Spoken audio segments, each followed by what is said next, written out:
match, c'est un match comme tous les matchs que nous jouons contre Massina, Médine, Aïnoumadi, au match.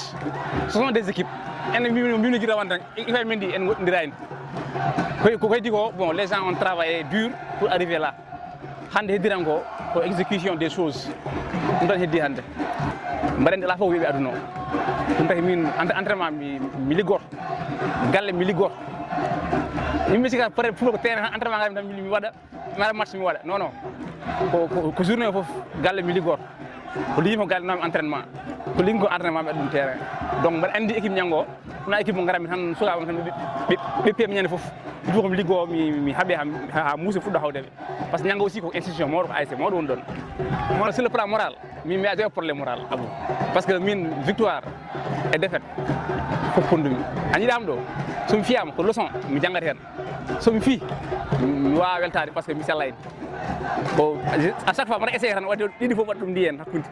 Je weltade sum fiam kadi metinta parce que leçon j'ai Thierno Moundaga qui est à Dakar. Bon, Oumar Sy Camara ngandi ha joni so taw.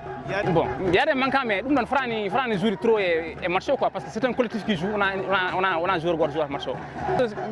Supporter yi jamen di bien bi ko gede gotel. Enen ko mbar ho ina yodi ina weli.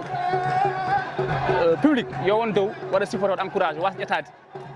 Bon dagal ala fodu mo parce que joueur de terrain e be nokkabe plaisir déjà.